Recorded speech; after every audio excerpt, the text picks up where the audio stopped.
You double down on sovereign weapons.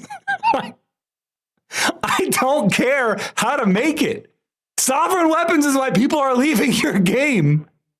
And you just went like, Sovereign Weapons 2, Electric Boogaloo, now with more Cron Stones.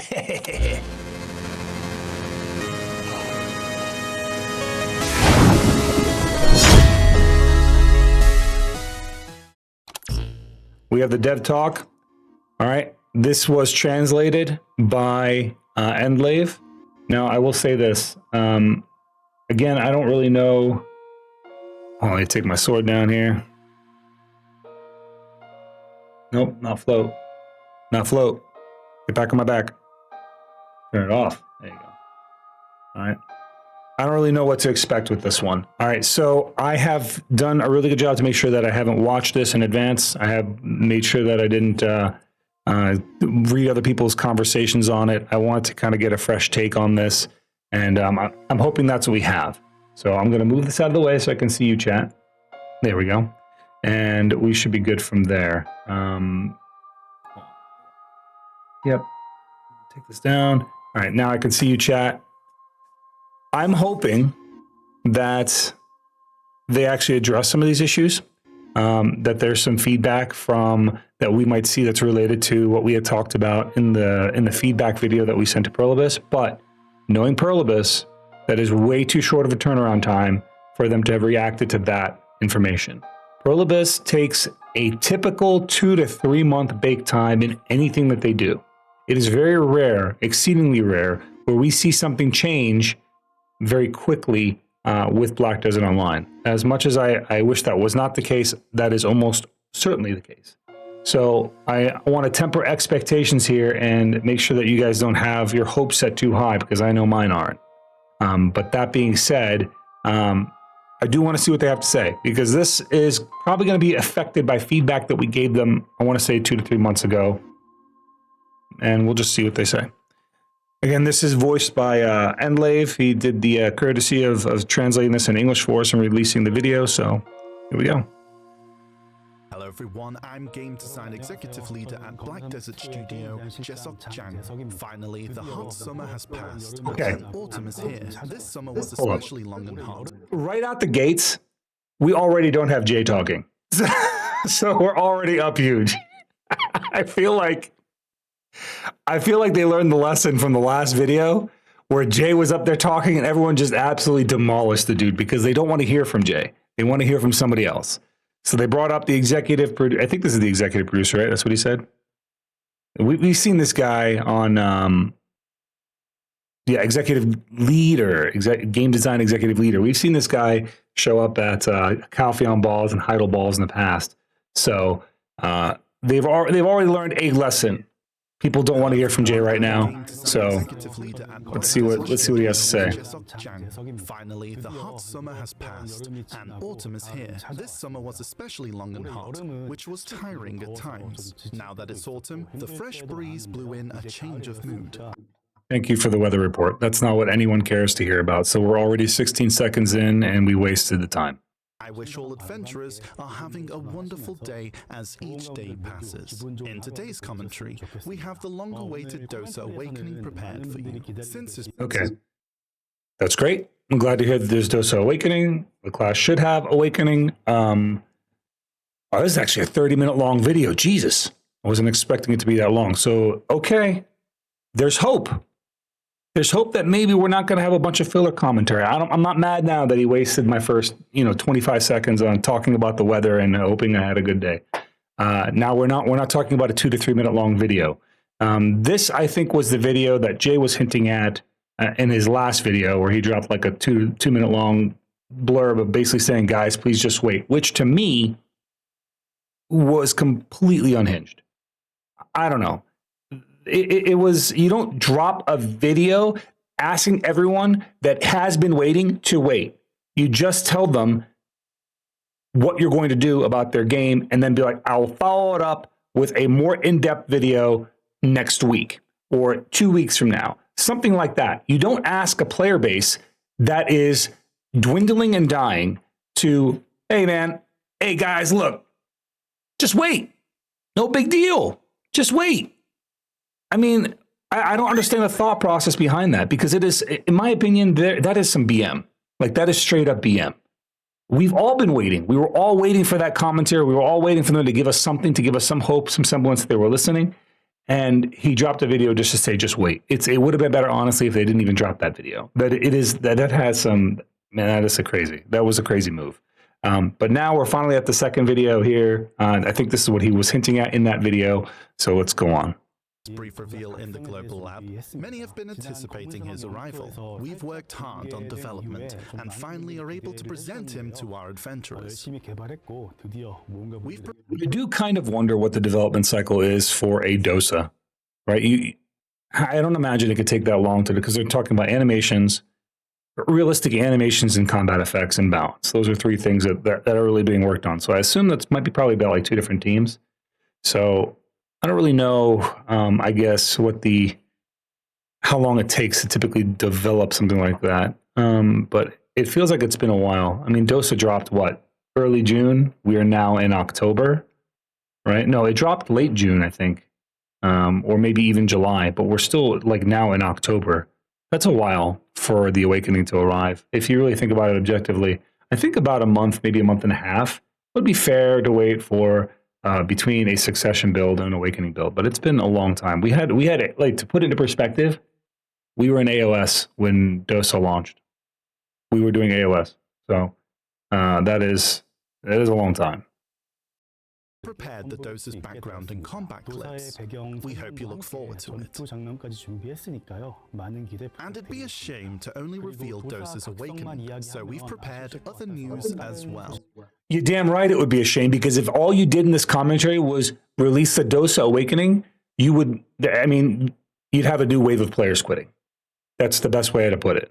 If they were in front of you right now, they'd smack you around, like, because that is insane. I'm glad you prefaced it with that, because I think people are very interested to know. I'm not gonna pretend I haven't wanted to fling a piece of cheese at this guy's face on my monitor.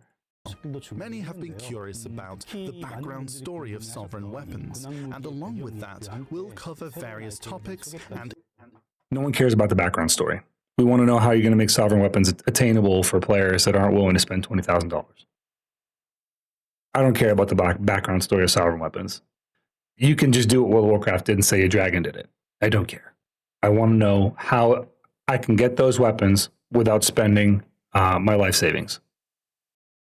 Introduce new items. We have a lot to share with you, so we'll get it started right away. Get it started right away. We're a minute and a half in, or a minute and 5 seconds in, right away. All right, Conquests and Node War. This one while this one doesn't really affect me individually, I know this is a huge point of contention for the community at large, and a reason why a lot of guilds quit. But here's the thing. Unless these changes are an absolute banger, I don't see people coming back for this. I don't see people coming back for a fixed system now, this late in the game. So let's see what we got. First news is about Node Wars. Since the new Node War was applied, many adventurers have sent us feedback. Among them, quite a few especially seem to miss the previous version of Node Wars. The current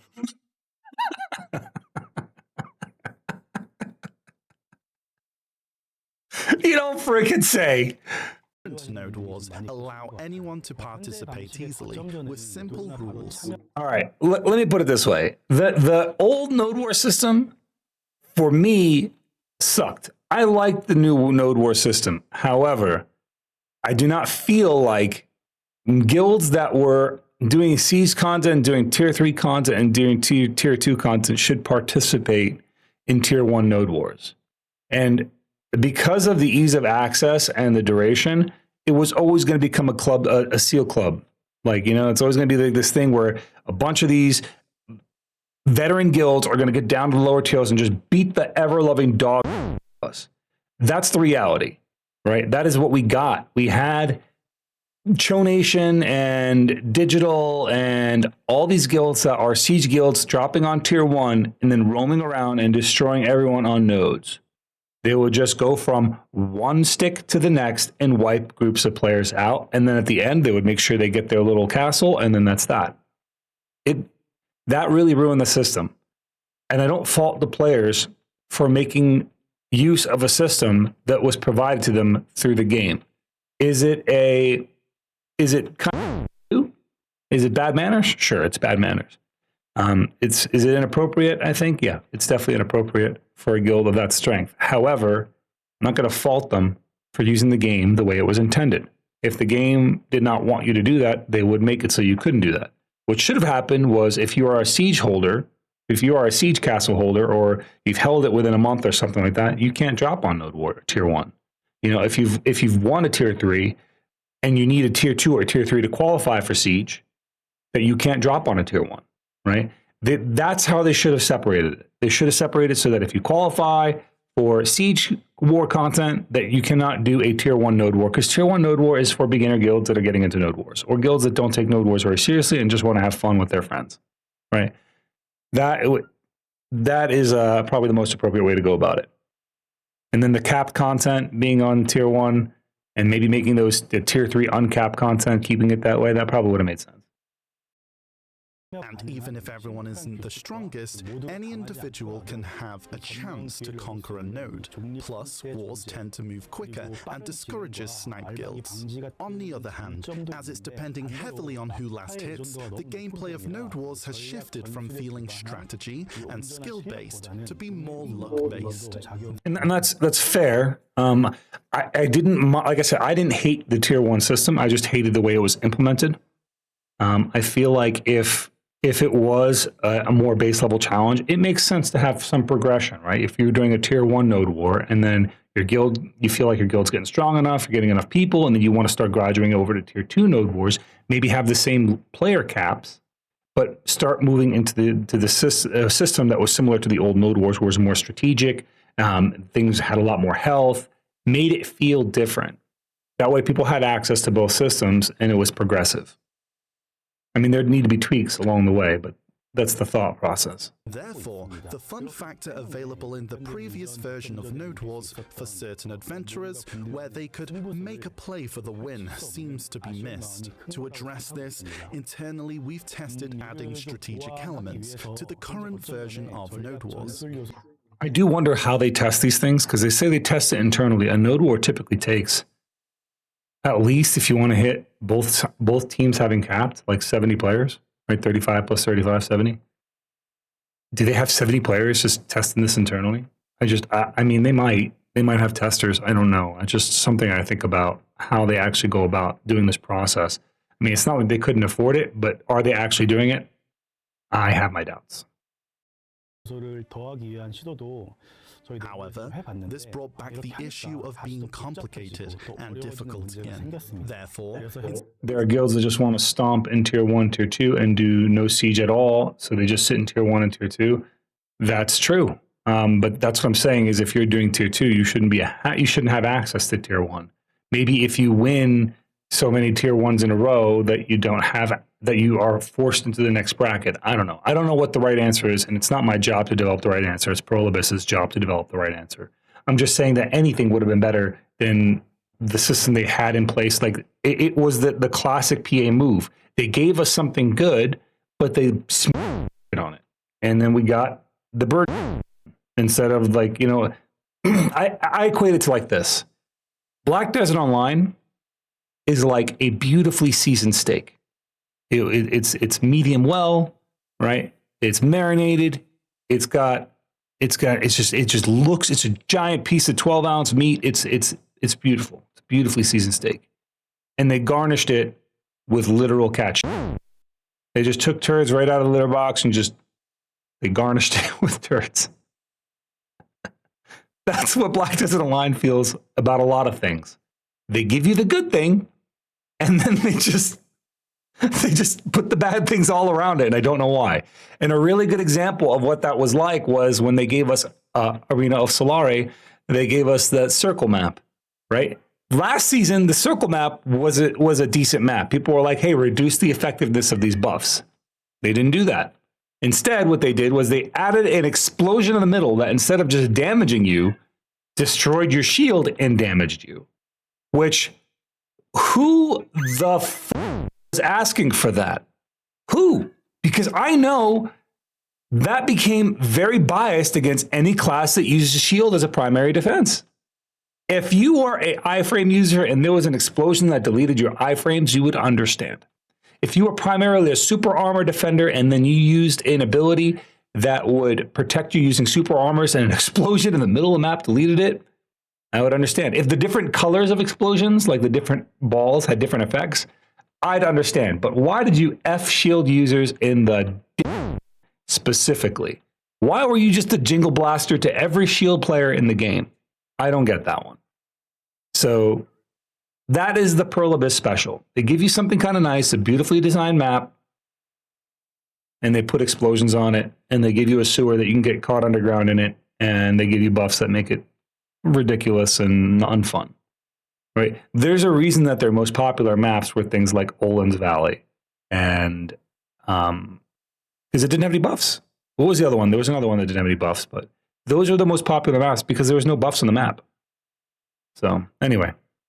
Instead of changing the current Node War rules, we're trying out a new approach. Now, the victorious guild in the Unlimited Stats Conquest War can select the Node War rules for their territory themselves. Oh my goodness. What are you doing? What are you doing?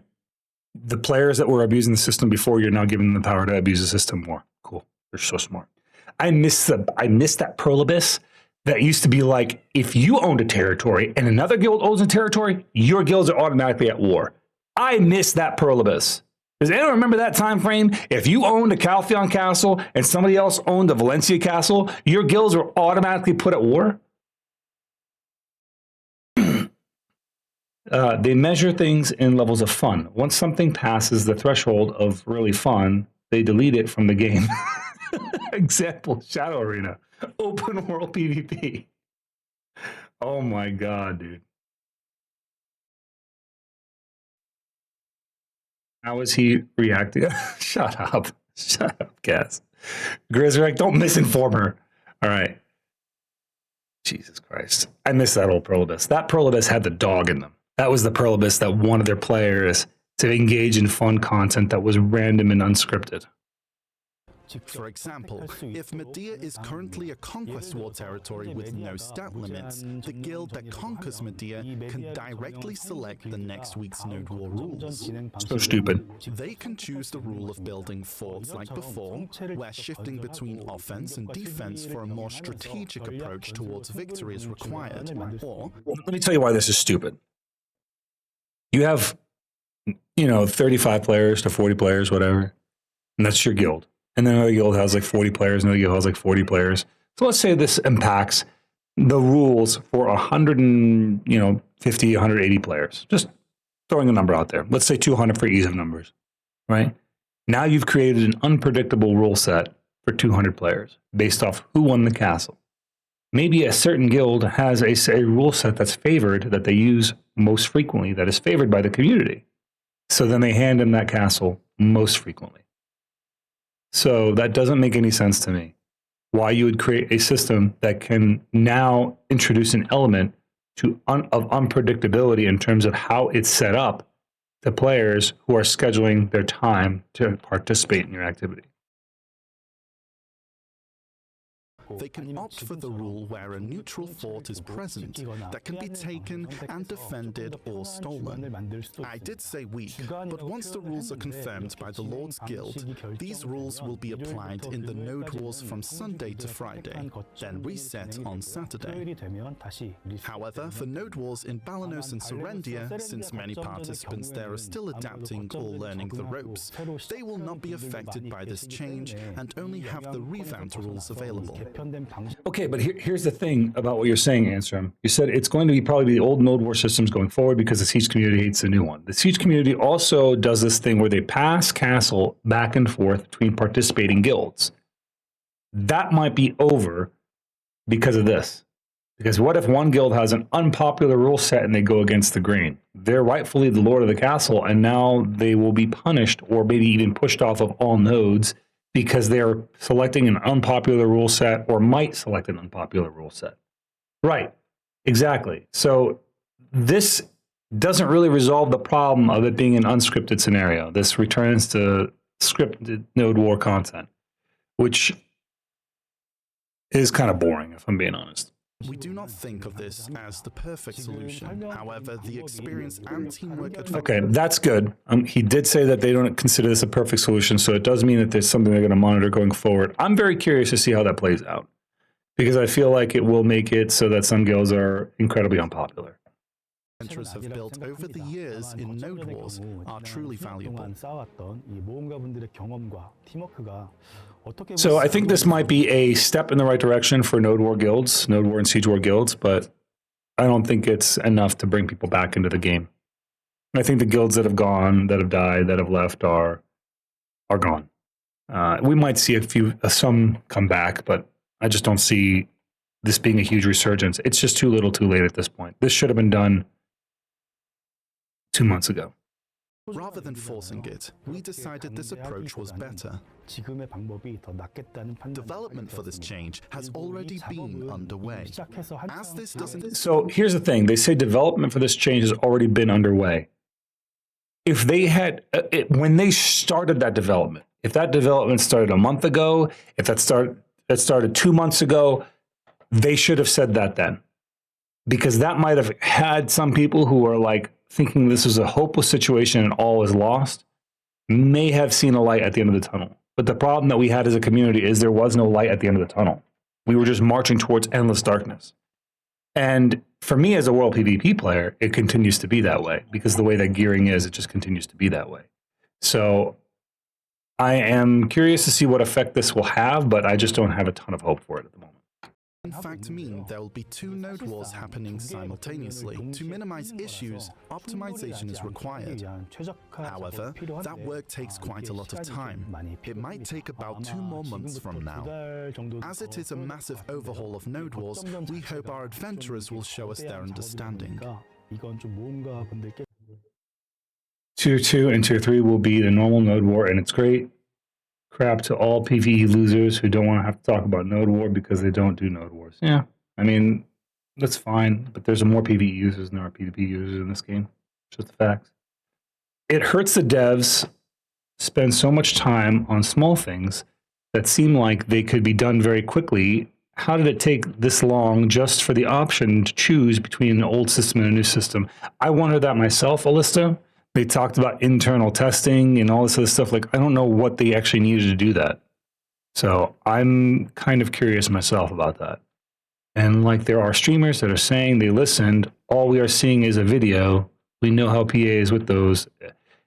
You can't take any of these videos at face value because PA has promised many things in the past and not delivered on them. Snowboards, anyone? There's been so many instances where we were promised things that we just never got. Now, and it's not always the case. There's sometimes, sure, we're promised things and we get those things, but it's more often, you know what I would love? I'm just gonna be honest. You know what I would love Pearl Abyss to do? I would love Pearl Abyss's Devtalks to be kind of like a Nintendo Direct. Because if you know Nintendo Direct, sometimes you'll be watching it and they'll show you a preview for something and they'll say, and that's available starting tomorrow, or that'll be available today. And then you're like, whoa, my God, that's amazing. You know, just like it blows your damn mind. You're like, oh, that's amazing. I wish Pearl Abyss would do that with their Devtalks. I really do. I really wish that they would just do that at some point and just kind of give us that hype moment where it's available right now instead of like God knows when. Because right now we're looking at a video that we might not see until Christmas. I don't know. We'll focus on preparing it thoroughly to deliver a smoother gameplay experience after the patch.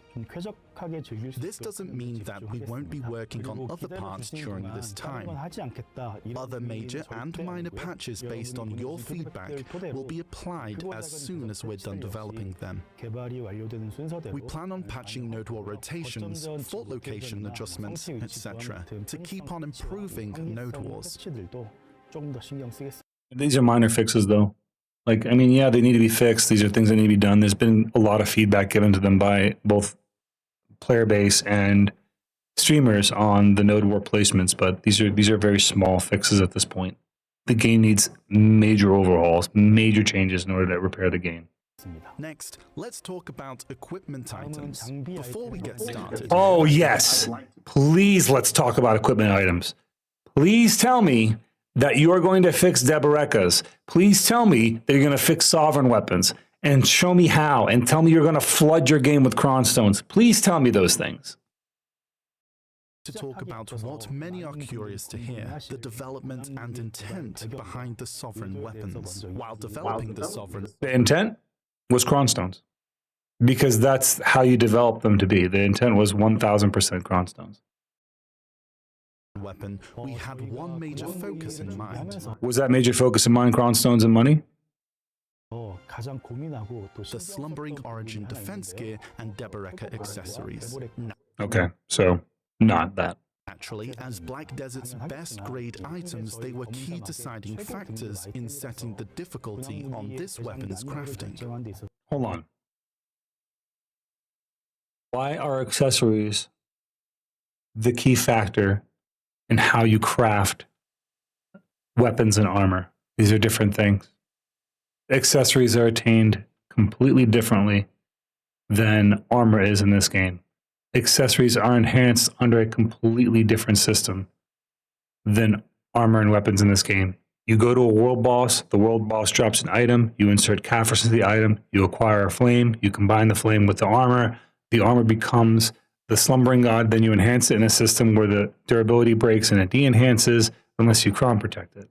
Accessories, you go to a grind spot, you get them as drops, you combine them, and if you don't use cronstones, you can destroy them. They're totally different. The way that these are generated over time are completely different. So why would you use one to balance the other?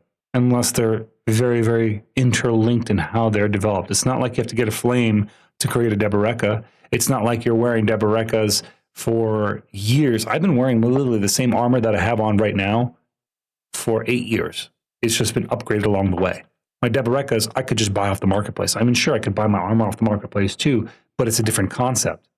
Because the Debarekas I'm buying because I don't want my shit to be destroyed, right? And then when they weren't available on the marketplace, I was enhancing them myself. And the reason I was enhancing them myself was because they weren't available on the marketplace. The only way to get that item was to do it myself. So I don't get it. I don't understand why the two are correlated. You can work on weapons without having, let me put it this way. You can have no accessories in this game and just make your game weapons and armor only. And it would not affect the way you progress Slumbering God, or whatever you call it, Slumbering Origin gear. Calpheon Ball should be interesting. I can see them doing something drastic to entice players to stay return. The game needs to be, some major change has to happen in order for people to come back. Because right now, the people that are left are probably going to be stay gone. The only way those players are going to come back is if what happened with Lost Ark happens with Thorn and Liberty. Because when Lost Ark screwed the pooch, those players from Lost Ark came back to BDO, right? But they came back in a much smaller fraction. Because I'm going to be honest, Black Desert Online is the most expensive MMO you can play. I don't know any other game that monetizes this way. This game has we're talking about 2 battle passes. We're talking about 3 subscription models. We're talking about weight and character inventory increases per character. We're talking about costumes that have to be melted down for resources to upgrade. We're talking about pets that need to be smashed into other pets to upgrade the pets. It's insane. And a lot of players will rightfully say this is too much and then leave it. And then they introduced on top of that Debarekas, which are 1,100 crons at the very minimum. Or sorry, 11,000 crons. I wish it was 1,100. 11,000 crons at the very minimum to upgrade an enhancement attempt on an item that still might de-enhance. That, the 11,000, like 3,000 crons is about 100 to 200 bucks. This is insane. Looking back, we've been very cautious about adding new equipment. No, you haven't. What are you talking about? Hold on. What are you talking about? You've been all right, let's look at this. Let's go to the marketplace real quick. They've been very cautious about adding new equipment. Let's look at the equipment that they have in this game that is completely dead. And I'm not even talking about the stuff like your dim magical armors and weapons and your Tuvala stuff and your Naru stuff. Let's just look at the random nonsense of weapons. Go to accessories, not weapons, but accessories that they've added into this game. They're talking about very They say cautious. I think the word they're looking for is deliberate, because they're trying to say they were very deliberate about this. But let's look at these yellow grade accessories. No one has Pen Forest Ronos rings. What the hell is a Topaz Ring of Regeneration, and who is getting it? Corrupt Ruby Ring? Does anyone use this? Ring of Crescent Guardian and Eye of the Ruins rings have the same stats. This one has more HP. That makes sense to me, because then it's a lateral progression, right? Ring of Kadri has its niche, but Manos Ruby Ring, no one's using this. Topaz Ruby Ring, no one's using this. I don't even know what an Ocean Haze Ring is. What is an Ocean Haze Ring? Let's see here. DP, Evasion. These are rings that people are using. These aren't accessories that are being used by anybody. You know what's being used? Ominous rings, Kadri rings, and Deboreka rings. And that's it. Now you might have some people using Tonegrad rings. So them saying that they add things very deliberately, I don't buy it. I straight don't buy it. Because Sovereign weapons and Deberekas were not deliberate. The way that they were delivered was bad. Let's return to our browser though. There was a need to protect the value of existing items and to minimize the burden that comes with new items. And we still strive to hold this direction to some extent even now.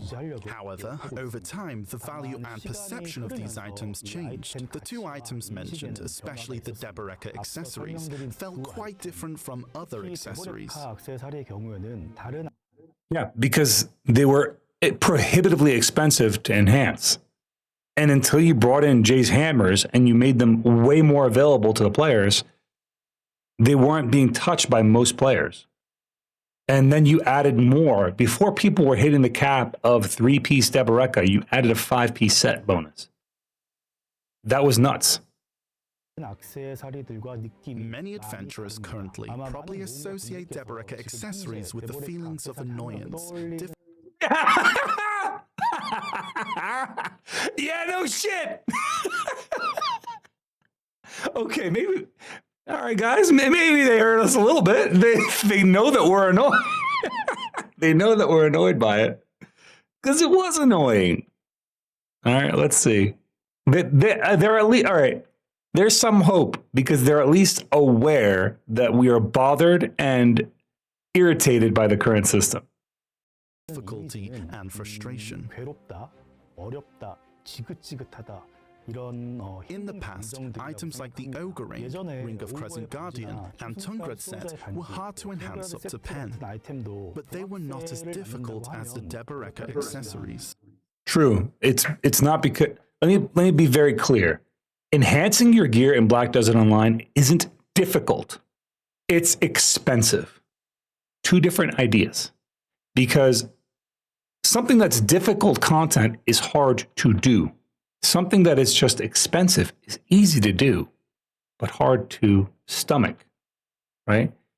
And I'll tell you what I mean by this. If there was, like when Calamity 7 bosses came out, a lot of people were not able to do that content because it was hard to do. It was difficult content. Tapping your weapon or armor or accessories to pen is not difficult to do. It is expensive. It is expensive in either in-game resources or is expensive in money that you might have spent to acquire it. You might have done 300 hours of a loop of a very easy area for you, a snooze fest of a grind, to earn the silver to make that tap. But the act of tapping the item itself isn't difficult. It's expensive. And there is a distinction there that I feel like should be well understood across the player base.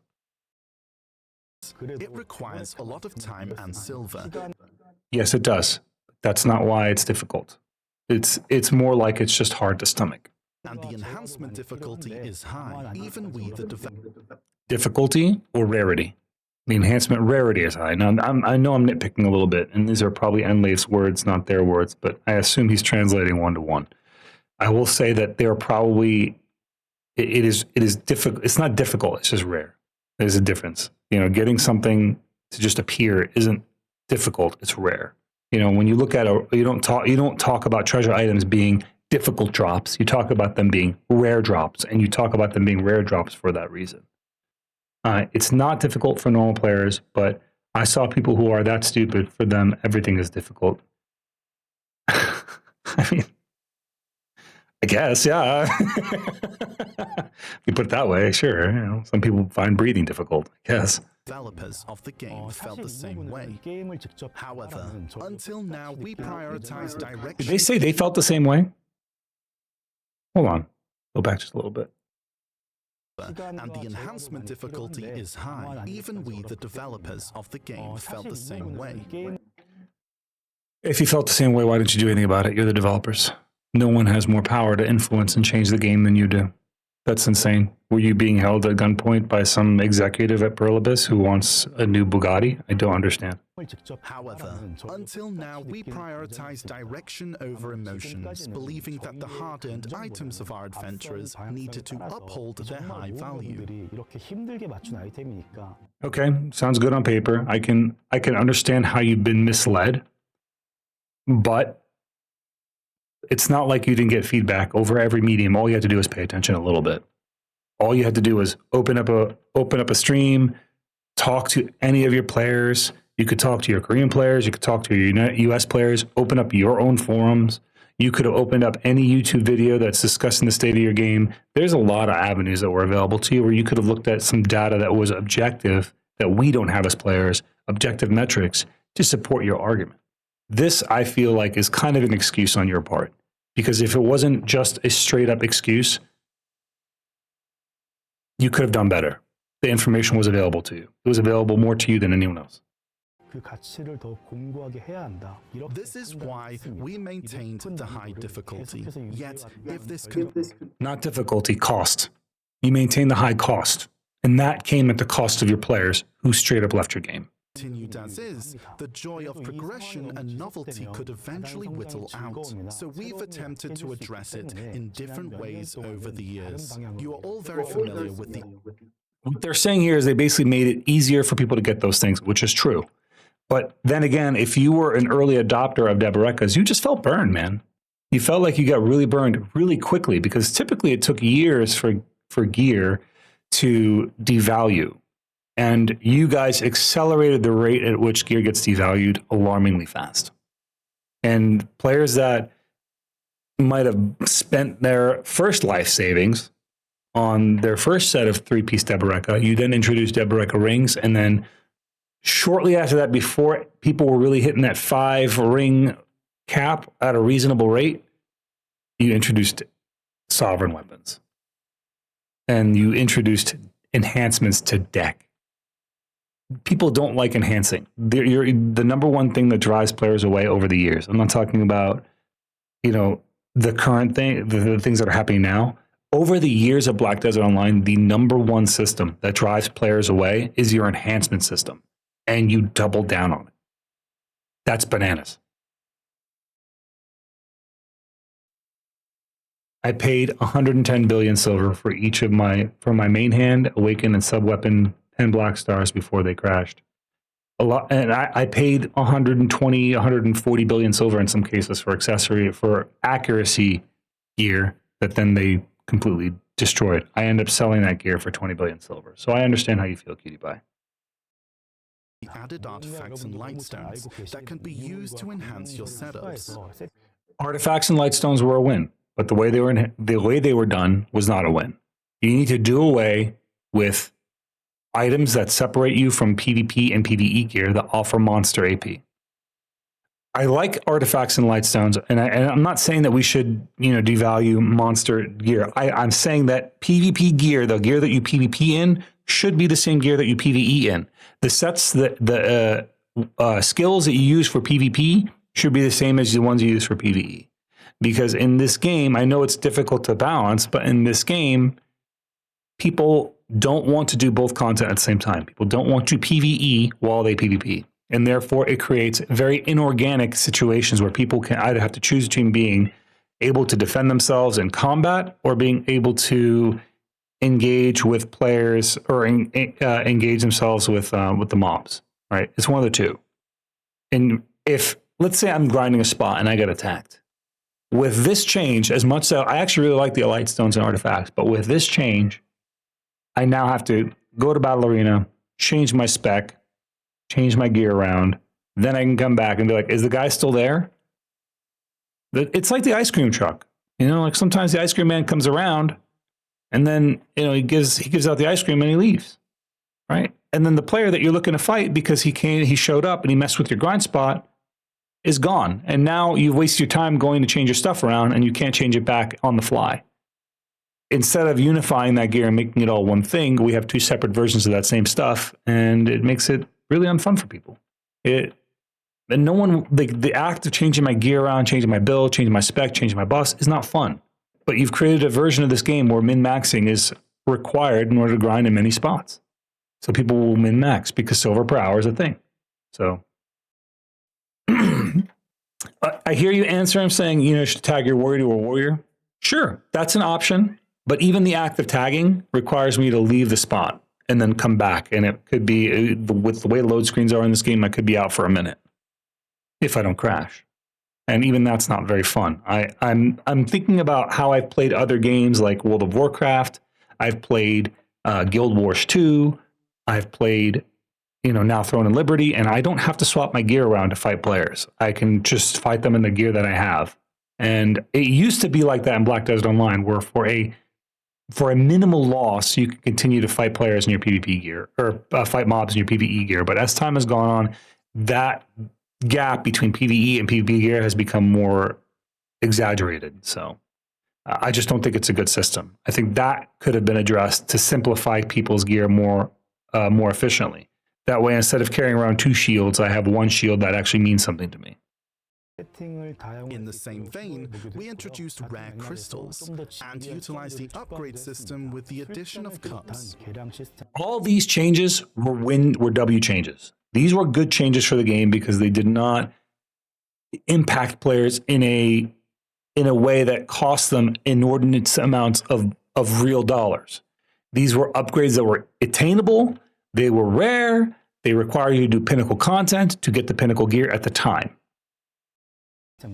Most of all, adventurers showed support for our endeavors. We believed adventurers understood the direction we were headed. No, we like the changes you made at the time. None of us have a crystal ball. We're able to predict what you're going to do in the future. If you were telling us that we were introducing all these things so that we could introduce Deboreka accessories and then eventually sovereign weapons, you probably would have had a very different reaction. People were reacting to what they had available at the time, and those changes were good changes. Not bad changes, because the bad changes cost real money, and they cost insane amounts of real money in a game that's already very heavily monetized. If you didn't have the 3 subscription models, if you didn't have the 2 battle passes, if you didn't have, you know, weight and inventory slots per character and all the pets and all the tents and the insane things you monetize, it would be better, but not better, if that makes sense. It would be better than it is now, but not better than it could be. That you just need to stop trying to monetize Cronstones. I know it's a big moneymaker for you guys, but it's also, you got to go through the Steam approach, right? With an MMO, the health of the MMO is tied to the amount of players playing the game, right? If your idea is, I'd rather sell one product to one player for $20,000 versus I would rather sell 20,000 products to 20,000 players for $1, that difference is huge. The difference is that there's 20,000 people now investing in your game at a much lower price point they can enter at. But you've done the opposite approach. You've gone for the Bugatti approach. And I hate to say it, but people don't like that. And that's why they're leaving your game. So to sit there and be like, oh, we added these things then, hoping that players would understand where we were going with this, they didn't. And how could they have? No, I could not have predicted that. We reminisced the moments when adventurers cheered for our new pursuits. This encouragement gave us the courage to continue in this direction. Ain't no way you are blaming us for you guys making that dumbass. There's no way that you are equating dropping artifacts, crystals, and light stones to adding Deberekas and adding, like, they're not, you can't be like, it's because the players encouraged us to do so. No, man, it's because you got stupid and you got ballsy and you thought you like. I'm flabbergasted.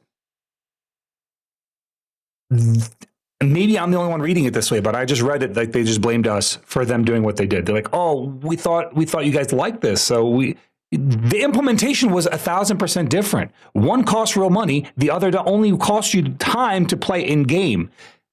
Playing things in game or doing things in game is good for the game. Causing people to swipe to avoid doing those things in game is bad for the game. How do you not understand that? Jesus Christ." I don't know, but I have 4 pen debos and not swiped a single time for over 2 years. And that's good, Sanders. But you have 4 pen debos, and somebody who swipes might have 5 plus a deck weapon. And that's a big difference. And I'm not saying that they shouldn't be able to get ahead with spending some money, but I'm saying that they should not feel required or compelled to do so to stay on the curve. I have 4 pen debos, or I have, 2 pen debos and a tet debo, right? And I could grind, sure, for those things. I'm not saying it's not possible, but you're talking about a game that doesn't respect your time. You could spend 100 hours grinding for an upgrade and then that upgrade fail and the item downgrade.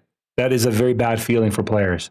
You don't want to invest time to have your time taken away from you and then be not just not rewarded for it, but punished for it.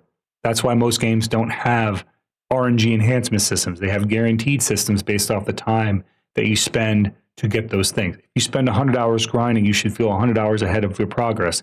Your time should be the gap between the pay-to-win players and you, but it's not the case. Look at that stupid look on his face. He does kind of have a dumb look on his face. I refuse to grind the amount of hours it takes to fail a pen click. Yeah, and that's perfectly respectable. But even if I would not be lucky, I don't care about crons or that. I just want the old BDO back where they focus. We want the game to have a soul. I mean, I ran around soul stealing players, but they soul stole the game. When they took world PvP out of it and they made it and they took the GVGs out and they punished people for heavy karma, there really isn't a lot of need to get strong because everything is capped. Like, what are you going to do? Get more gear to go grind more places? We've been saying this for months. We have literally been saying this, I think, since March? Since the PvP changes happened. There really is no drive anymore. But even after all this, Devtalk accessories' influence on the game grew as time went by. Well,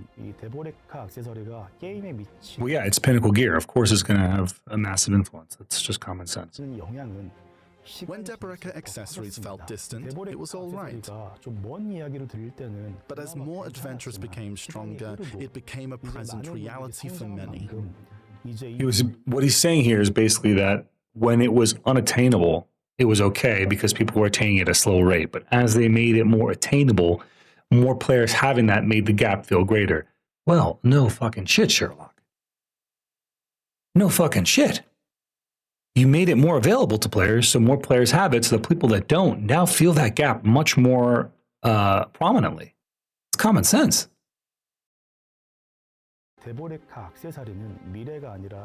Now, more adventurers are feeling frustrated. While Devtalk isn't the only reason for all of their frustration, but we believe it has significantly impacted them in a negative way. It's not, the Devtalks were not the breaking point for most people. Devtalk accessories were a slog, and people did not like them, but the breaking point was the deck weapons. Was sovereign weapons showing up and becoming deck enhancement.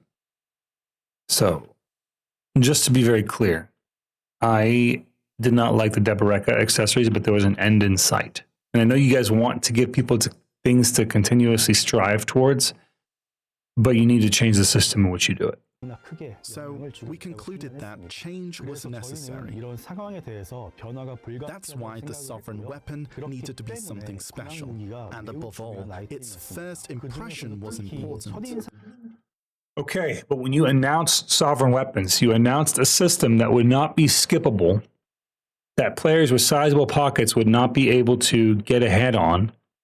So we thought maybe fixed enhancement rates with no cron stones. We thought maybe a continuous I'm going to collect these stones by doing these things in game and then investing them and it powering up similar to Caphras. That's what we expected. What we got was not the same. We did not get that. What we got was more RNG slop that you just foisted on us and required us to use Cron Stones to get it. It was completely skippable, and people had deck within the first day. A new top-tier weapon. Following previous updates, people expect it to be harder, saying it'll definitely be harder than Slumbering Origin Gear and Deboreka. How difficult will it be to get? But we wanted to surprise everyone and overturn those expectations, making them say, what's this? Why is it so easy? That was easier than expected. Okay, the process of getting my sovereign weapons is fine. I'm not talking like I actually don't have an issue with going up to the statue and exchanging it. The problem is with enhancing it. I have 2 black stars. It's already kind of tough to get. And now I want to slap them together into a new superior weapon. My problem is, how do I enhance that weapon being the problem? It requiring just an insane amount of Cron Stones is not the way. Yeah, I'm hoping, I don't feel like it's going in this direction, but I'm hoping he's going to say either they're going to change the way they handle the enhancement system, or they're going to drastically reduce the amount of Cron Stones required and increase the amount of Cron Stone sources. I just don't think it's going in that direction, just the way he's talking. We hoped adventurers found it easier than they thought. Of course, easy is relative. For a top-tier item, it was relatively easy. This is what items shouldn't be easy to get when they're top tier. We were aiming for. The reason was clear. Sovereign Weapon is the top-grade item. We believe it sets the standard for the difficulty of future top-grade equipment updates. No.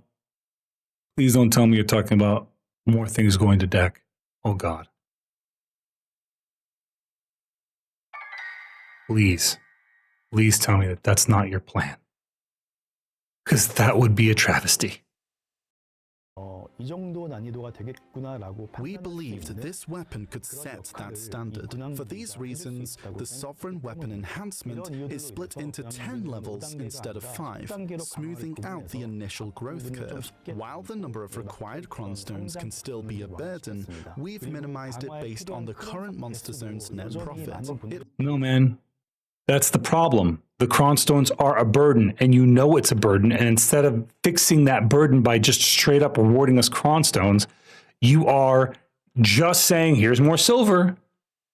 The mechanism of buying silver off of, or buying Cron Stones for silver does not feel rewarding to players.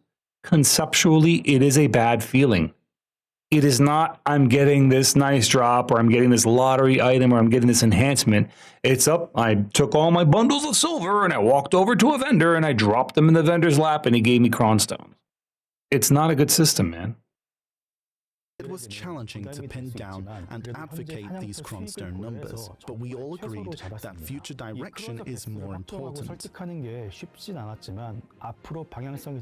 I mean, it's not a bad thing for you guys to focus on the future, but it is a bad thing to focus on the future at the expense of the present. And that's what's happening. You are expending the present day BDO for this. Through this process, the Sovereign Weapon's current See you later, Roby. was finalized. However, we made a big mistake. No shot. At the last ball, we said we'd limit enhancement materials so that everyone can grow at a steady pace. Yes, you did. When the update went live, materials were too easily obtainable. How did you not know that, though? Like, you guys are the developers. How did you not know the material was too easily obtainable? Because I feel like that's a given, considering you developed it. So, if you had the currency, you could enhance all the way to the end. And most people did. I sincerely apologize for this to all our adventurers. Are you going to refund those people that spent $20,000 to $50,000 for their deck weapons? Truly, we are very sorry. They're so sorry. They're sorry all the way to the bank. They're crying into their money piles, wiping their tears with your dollar bills. This was such a big mistake that any explanation could feel like an excuse. But Okay. Valid. Any explanation would feel like an excuse. They know they messed up. They apologize for the mess up. Good step. What are you going to do about it? That's what we all care about. What are you going to do about it? But if we're to be honest about this, the specs were easier compared to what we initially planned, so we thought it would be much better if It's not okay. adventurers didn't get too stressed out on gathering materials. In the end, we focused too much on the positive No, because by making the materials more accessible, you just require people to spend money. side. Every word we say gives anticipation for the game, and also gives reason to why adventurers play the game. We took this factor a bit too lightly. If the specs change, You didn't know what you had until you burned it. That's what happened. You didn't know that people were waiting. Like, I just don't understand. You're not a new company. You've been developing this game in Korea, what, 10 years? In NA, it's 8 years? Like, we're past the point of talking about your potential as a company and what rookie mistakes you made. Your game is nearly a decade old, man. How do you not know? we should have explained our intentions like today, but You should have, and you should do this type of thing more often. But again, it's really late in the game for you to be doing that. This is a lesson learned far too far down the river for you to start asking for a paddle. we didn't. I want to apologize once again. We'll be sure to not let this happen again next time. We'll review more thoroughly and approach more carefully. I feel like we've heard this line a lot from Perlibus. We'll think about it more carefully next time, and then just we get the next stupid thing, and everyone forgets because everyone has amnesia. Now let's move on from sovereign weapons. I'd like to talk about the main topic of today. It's about Deboreka accessories. Many are expressing concerns about the decreasing value of Deboreka accessories and other accessories. What's going to happen as you proliferate more Debos into the world? So the more you add Deberekas to the game, the more it's going to devalue, and that makes it more accessible to players. So there's a balance. I feel like where we're at right now, the balance is kind of fair, but the problem is there's only Deboreka accessories as far as what is valued. If there were other things to compete with it, it would probably be better for the market for everybody involved. After the release of Sovereign Weapon, this situation was intensified by adventurers shifting from trying to get Deboreka accessories to Sovereign Weapons. If you It look was because a lot of people weren't done with the Debo grind. Now they're looking for sovereigns. at the data from Korea, 57% of owned Sovereign Weapons are pen or higher. What? 56. That's insane. Mine's at like try. And nearly 7% are Oct or higher. In short, many have already accomplished pen, and quite a few are challenging to get Oct. If we look at the current situation, Sovereign Weapons are helping adventurers break through growth barriers. But over time, things may revert to the original state we were in. So, before it's too late, we aim to ease Deboreka like Sovereign Weapons. In this context, No. Don't tell me. Don't say it. Don't say you're going to make Deberekas go to deck. Please don't say it. we've prepared a new accessory. It's called Karazad accessories. Like the Sovereign Weapons, Karazad is purple grade. Its main feature is that it follows gear enhancement rules, not accessory rules.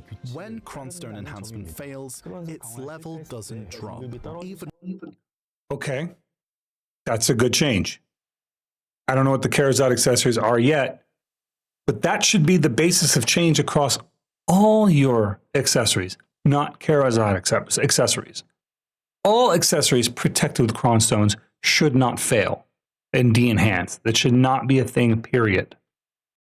When not using Cronstones, it only loses a level, and it's not destroyed to match its purple grade. That's also good news. We don't want our accessories to break when we enhance them. That does not reward the player. It punishes them for trying your content. So that's good so far. It has 10 enhancement levels, not 5. Bro, what the f are you doing? You are cooking. This is It's the PA special. We got the PA special. They gave us that, bro. They gave us the steak and they smeared dog on it. We got the PA special. I can't believe what I'm hearing right now. This is insane. How do you not know? How do you not know? I just want to grab them and shake them. Oh God, that's so frustratingly annoying. You bastards. I can't believe it, man. I cannot believe it, dude. I'm just so in shock. Curious about the crafting method, stats, and difficulty. Crafting method is divided into two. I don't care about the crafting method. You double down on sovereign weapons. I don't care how to make it. Sovereign weapons is why people are leaving your game. And you just went like, Sovereign Weapons 2, Electric Boogaloo, now with more cronstones. Like, you son of a bitch. Oh, God. The anger sharks are swimming in my head. Oh, oh my God. I've never wanted to fist fight a developer of a game so bad. Two main types. The first makes use of existing items. When you melt yellow-grade pen accessories, excluding Deboreka, you can get an item called Essence of Dawn. Collect the... All right. How to craft Karazad, excluding Deboreka, when you process yellow-grade accessories, you get an Essence of Dawn. Oh. So you have to get other accessories to pen and then process them to get the Essence of Dawn. These materials to craft Karazad accessories. Essence of Dawn isn't only obtainable through pen accessories. We've made it drop in certain monster zones as well. The second method involves using Deboreka accessories. I'll come back to this crafting method again shortly. Next, regarding stats, as shown here based on the rings, unenhanced Karazad starts with lower AP, but it increases with higher enhancement levels. At Tet, it matches Pen Crescent. What is wrong with you guys? Who is in charge over there? What circus monkey do you have developing this content? Take him off the console. Make him do something else. Put him on bush design. Make him fix the bridges. Jesus. And at Pen, it matches Tet Deboreka. At level 8 or Oct, it has the same AP as Pen Deboreka. And at Nov and Deck, AP increases by 1 each. The overall difficulty, including enhancement rates, is designed to feel similar to Sovereign Weapons. Reaching Pen is a your least popular enhancement. You are emulating it. I can't believe it, man. And achieving Oct, which has the same stats as Pen Deboreka, is also set to be slightly easier when compared to Pen Deboreka. However, for the final levels, Nov and Deck, the difficulty is higher, leaving them as an area of challenge. Compared to Deboreka accessories, fewer cronstones are needed. So, okay. Again, a step in the right direction. The number of cronstones are important. So when we say fewer cronstones are needed, I mean fewer from 11,000 is not very few. You know, maybe 1,000, we're in business. Please note that Karazad accessories cannot be registered on the central market. Okay, that's not a terrible thing. You have to get it yourself. Not awful. May have started to wonder what happens to Deboreka now. Many of you have worked hard to create Pen Deboreka accessories. So, we wanted to ensure that their values are fully recognized. For enhanced Deboreka accessories, they can be converted into enhanced Karazad accessories. Tet Deboreka accessories can be converted to Pen Karazad of the same stats. All right, so at least you got a starting point if you have a pen accessory. Or you have a Tet accessory. That's not bad. Based on stats, Pen Deboreka accessories should be converted to Oct Karazad accessories. All right, before I hate on this, because it sounds really bad on paper, it really comes down to how effective or how much it costs cronstone-wise to enhance these. Because the problem with going from Tet to Pen in terms of cron stones on your Deboreka accessories is that you need 11,000 cron stones, right? If going from, Pen to whatever the next one is, Sep, I guess, if we're talking about maybe 1,000 to 2,000 cron stones, we're now in a more acceptable range, provided you offer more ways to get cron stones in game, right? As long as you do that, we're fine, because now the progression is logical, but it doesn't resolve the problem of what am I doing this for? So now we have a way to get more pinnacle gear, but why are we getting the pinnacle gear? What is it going to do for us? So I'm going to listen to this part, but I do want to keep that in mind, that the reason for gearing, despite anything that we see in this video, has not been announced yet. Accessories.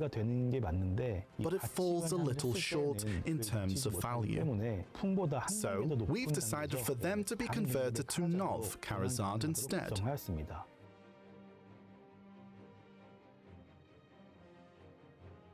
It's not bad. It's not a bad thing. It's still, this is okay because it rewards the players who took the trouble to get their Deberekas to where they're at. I actually don't hate that. So I think it's a good step. It doesn't solve the cron problem. It doesn't solve the purpose problem. So now your gear actually gets to to pinnacle gear based on, like, you can convert current gear into pinnacle stuff and then enhance the pinnacle stuff, not a problem. But they also haven't talked about the enhancement method. So I also want to hear that.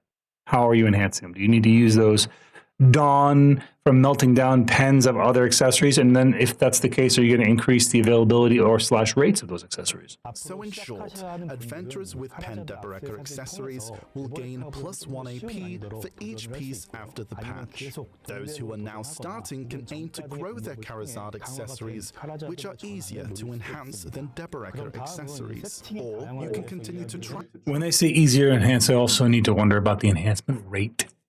Is it going to be easier to tap to a Nov accessory than it was in terms of its enhancement rate? Or is it still going to be easier to get a Pen Deboreka accessory when it's not really easy? It's just, or it's not hard or easy, it's just expensive.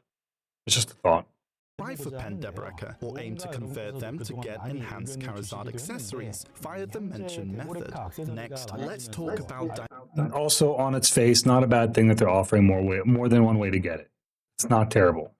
So it's not awful that they're offering. It's actually better than I expected when they announced it, because when they just talked about deck accessories, I was about to lose my mind. But they're talking about now it's not downgradable on cron protection, so it works like weapons. It cannot be destroyed if you fail to enhance it without cron stones. That's a better system, but the problem is the system itself.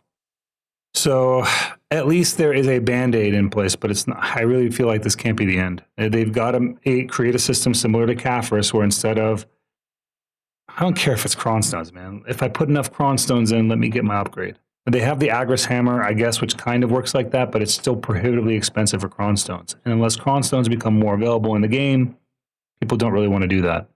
And then again, you have to resolve that problem of, what are we enhancing for? What are we going to get out of this? It's kind of an important piece of information. Diversifying gear. Adventurers have shared a lot of feedback, noting that the supply of more Deboreka accessories has led to the same item setups. As a result, unique yellow accessories have decreased in value over time. Also correct. With that in mind, Charizard accessories were designed so that you can set them in a variety of ways. However, diversifying these combinations may require owning several.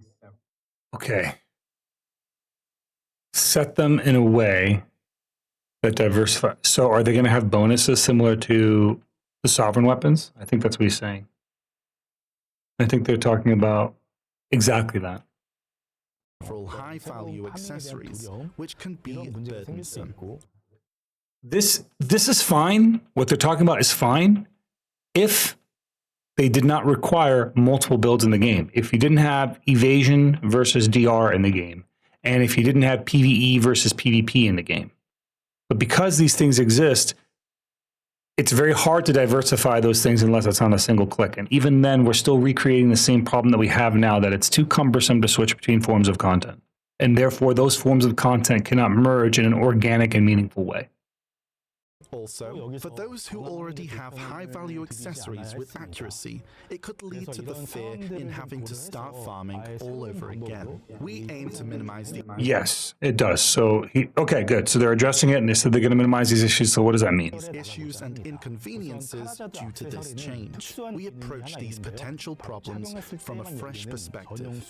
First of all, Charizard accessories have a special feature, an exclusive crystal slot that unlocks only when equipped. Okay. So instead of making it to have more accuracy, okay, that's not bad. They're basically giving us another crystal slot. Not terrible. If you have a Charizard accessory, you have another crystal slot. That gives you the ability on your own to then be like, I want this to have more accuracy. I want this to have more AP. I want this to have more human damage. Not a bad way to go about it, because crystals don't cost players real dollars. In the crystal slot, you can transfuse add-on crystals to give your Charizard accessory a special stat. The add-on crystals can... Okay, so they're unique crystals that emulate the old accessories. Also not bad. Be obtained by melting accessories with special stats. All right, you lost me here. Now I need to go back and get pen accessory gear, pen accuracy gear to melt down into a crystal. Bro, come on, man. What is wrong with you people? For example, melting a Dawn Earring or Tauros belt provides materials to craft the add-on crystal that gives... It's a good concept, but PA, why do you do the same thing over and over again? Whatever freaking chimpanzee you have over there coming up with the ideas, send him away. Send him back to the Planet of the Apes, man. Bring a human on board. Gives accuracy. When you transfuse the crystal, the Charizard accessory will turn into an accessory with special stats, with decrease. They were cooking for a second and then they just screwed it, bro. I don't know why people they're addicted. I think they like the pain. I think they like people making fun of them. They're addicted to this. They're somewhat masochists. Dude, this is insane. So, man. Displayed AP, but increased accuracy. Accuracy is just an example. We are also preparing add-on crystals with stats including Black Spirit's Rage, damage reduction, evasion, and more. These add-on stats can be combined in various ways and will change the stats of Charizard accessories, allowing you to... I like what he's saying about the Charizard accessories. The execution is so bad. Set them in different ways based on your playstyle or class. And these add-on crystals are being prepared to be obtained in various methods, and not just from melting accessories. For example... Okay. I'm back on board now. I'm listening again. Not from just melting accessories. Accuracy pen accessories like Dawn Earring and Tauros belt can be melted to get the highest grade accuracy add-on crystal. What this means is that you can also loot them from monster zones or from special crafting, and having only the highest grade can be burdensome, so we're preparing lower grade versions of the add-on crystals to be used until then. For those who... All right, they've got you some progressions. Thank you, Answer. Appreciate you, bro. Much love, my man. We love subscribers around here. All right, let's keep going. So this is not awful. They do have some measures in place, but it's still like the idea of melting down pen accessories for the highest grade stuff. If they made it a rare drop from a zone, and they might, because they might eventually do that. That would probably be better. But even then, it doesn't resolve the problem of it just being grinding in circles. We need more organic content that's not just grinding, and this is just introducing more grinding. Mainly enjoy PvE, the add-on crystals aren't a must. But when enjoying PvP content, there was a burden with creating setups. Hold up. Tell me you're going to create a system where through PvP I can earn pinnacle gear. I hope these lower grade crystals can lessen the burden a bit, and please note, these add-on crystals do not shatter. Once this patch is applied, some existing yellow accessories might become rarer.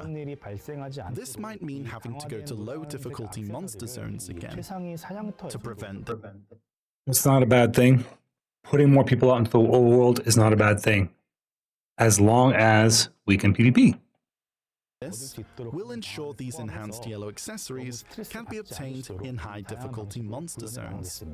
We'll implement this in various ways to lessen the burden. Yeah, I wish they would elaborate a little more on what those various ways are, because, again, the Prolibus special is a thing. Additionally, stacks required for enhancement, especially more high stacks, will likely be needed. Currently, materials for upgrades available in the central market, like crystallized despair, will be changed to be transformable to high stacks. Once everything is prepared, we'll provide detailed guidance with the patch. Wait, what did he say? Crystallized despair? Let me go back. Required for enhancement, especially more high stacks, will likely be needed.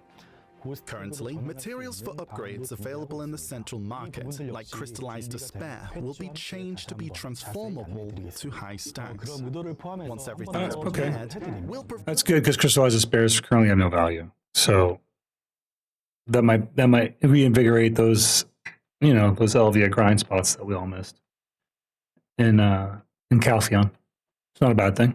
Provide detailed guidance with the patch. To summarize with intent included, let's go over it one last time. Charizard is a new purple grade accessory with the same... All right, so to summarize, good.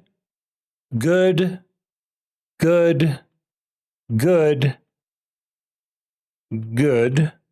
they leave out the bad stuff? Enhancement system as the sovereign weapons. It cannot be registered on the central market, but we've lowered the enhancement difficulty to ease the burden for those who plan to. I wish they would give us at least the percentages what we're looking at, because saying you lower the enhancement difficulty doesn't tell me anything, and it still doesn't resolve the problem as to why I'm doing any of this. Crafted. However, to maintain as much of the value of Deboreka's accessories as possible, Pen Deboreka accessories can be converted to a better... Okay, accessory stats changed based on add-on crystals. Good. Obtain top grade add-on crystals existing. This is a WTF kind of trash change. Just make it a drop. Various ways of getting different grades of add-on crystals, kind of good. Charizard add-on accessories don't break. That's also good. Charizard accessory. Lastly, I'm going to be honest, none of that stuff is going to bring players back. If they left your game, they left your game. Like, that's done. That will not drive anyone back into the game, because the changes, you're just adding more work towards new things when players haven't reached the pinnacle yet. Players are really frustrated on how to get to pinnacle gear, and you so far haven't addressed how they're going to get there with sovereign weapons. Converting the existing yellow specialized accessories into a new type of crystal, Charizard accessories were designed to enable a variety of setups. Alright, I've shared everything up to here. I'm curious to hear what our adventurers think. Some of you might be taken aback by this sudden news. Okay, they're curious to hear what we think. We did this last time. We created a video last time. I put it up on YouTube. And I asked for your guys' comments, and you guys gave me some great feedback. And I did a secondary video talking about your feedback, so we can utilize the closed captions feature on YouTube. And I'm going to try and do something where I use subtitles in the actual video. We'll do that. All right. I'm going to do the same thing here. When this video goes to YouTube, I want you guys in the comments to leave me a breadth and wealth of comments that I can read back and discuss on stream, so that we can feed that to Prolibus to help them maybe adjust their game a little bit.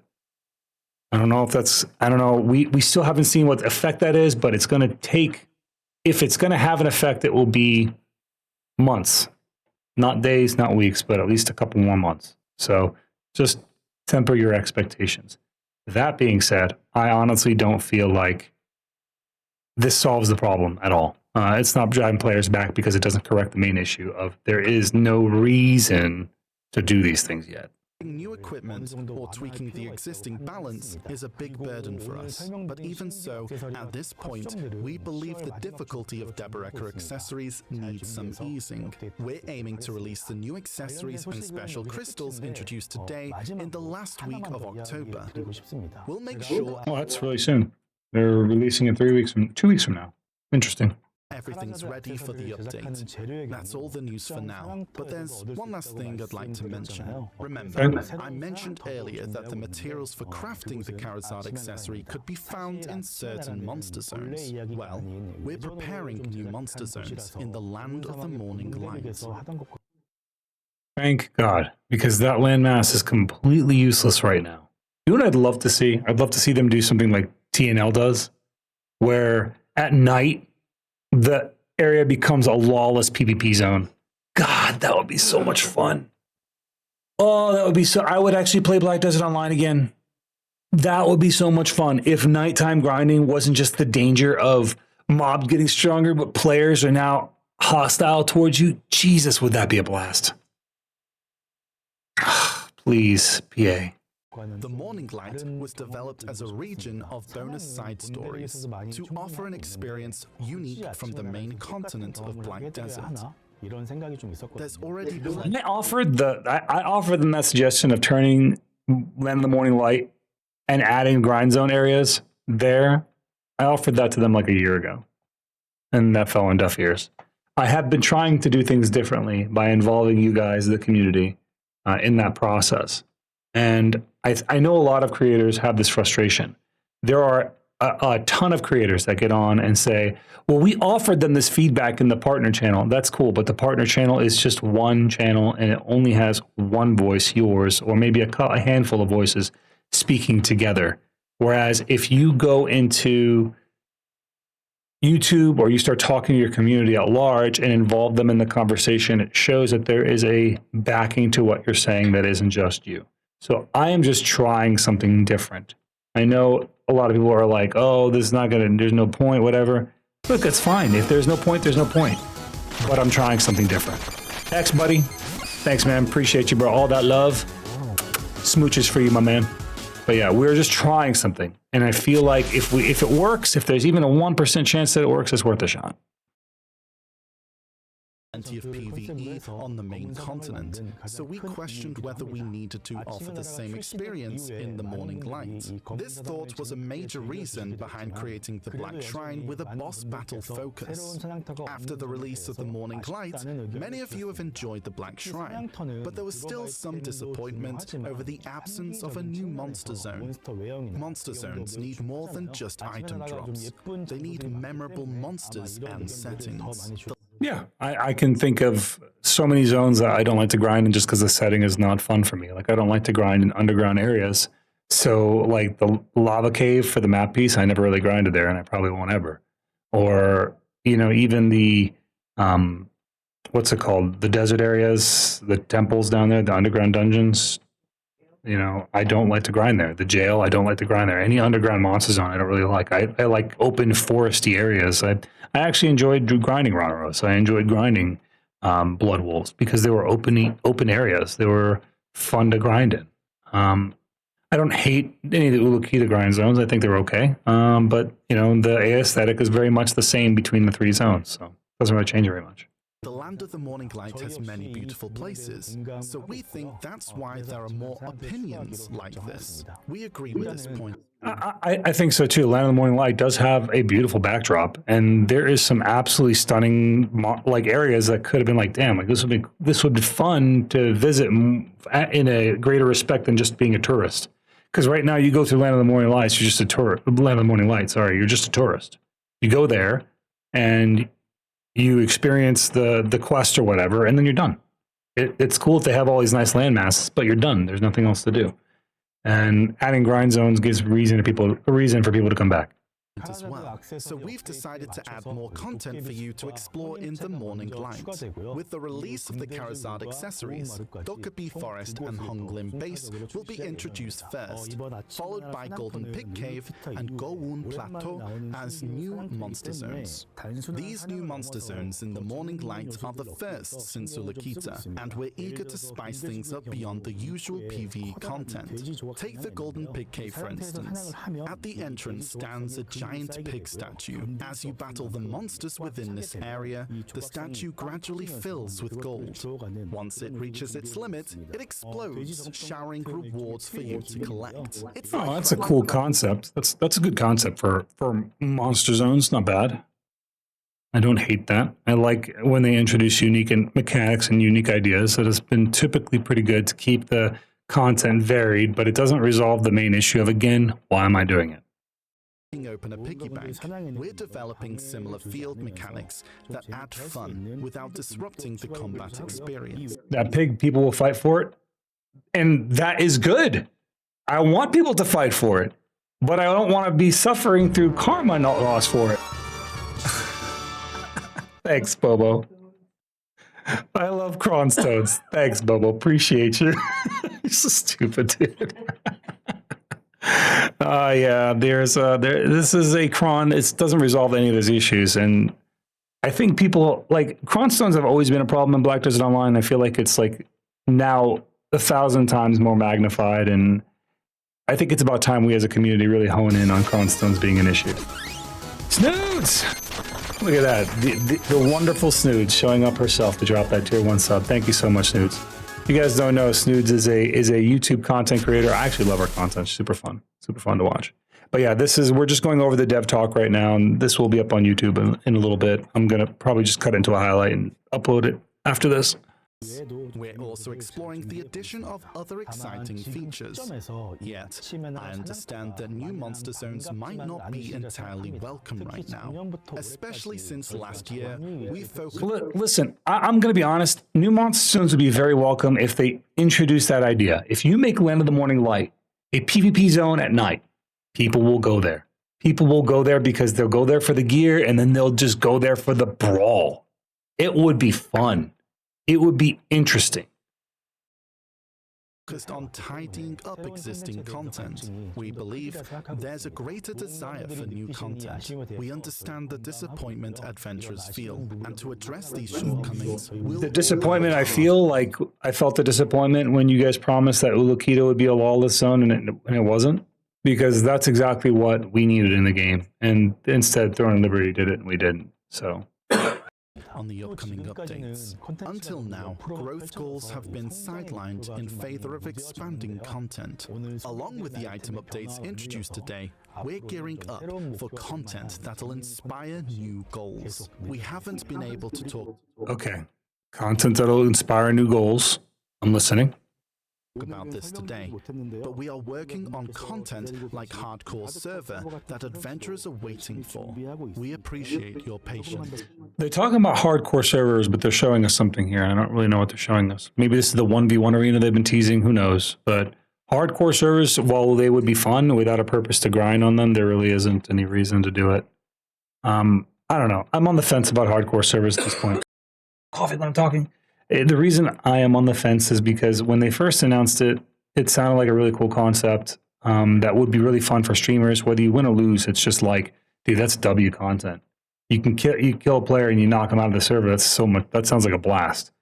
But you know, in the current state of things, we've just lost so many players. It just seems, I don't know. I don't think it's going to be the Hail Mary. It's not going to bring hardcore servers. Won't bring people back to the game. Is my point. This is it for items and monster zones. Now, let's take a look at Dosa's Awakening. All right, so this is the Awakening trailer for the Dosa, which I'm not super invested in, but we'll watch anyway. Beneath a moonless sky, wandering clouds. He did say how lonely it is because the Dosa is the last character playing this game. Drift, lost and forlorn. In the absolute darkness. With hollow steps, the path ahead is treacherous.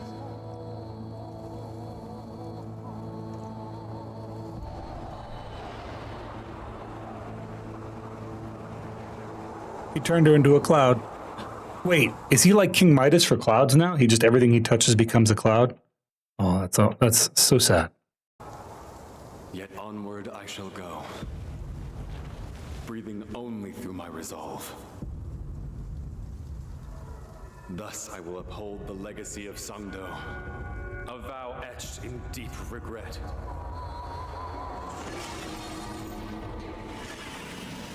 Has the Infinity Stones.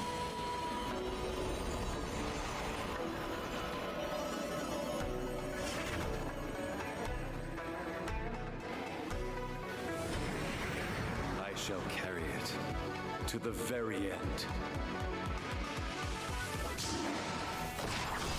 The costume looks kind of cool.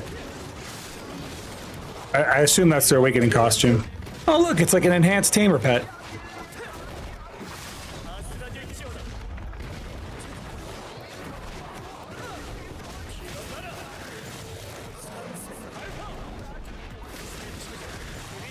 He has all the elemelons.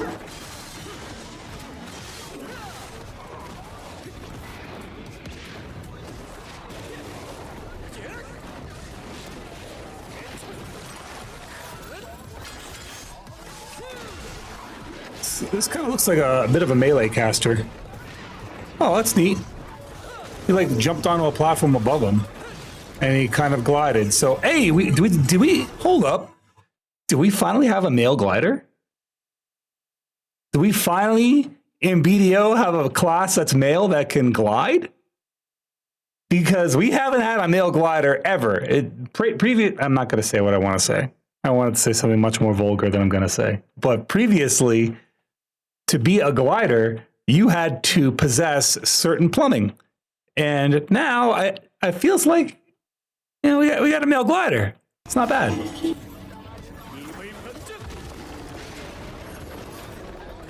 Oh, that was cool. I think that's the 100% right there.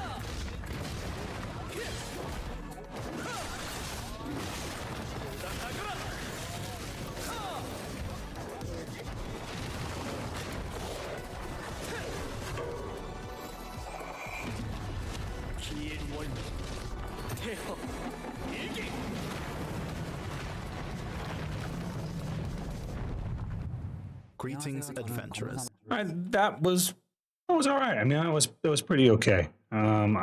If a male gliding class is now in the game, I'm actually happy to see that.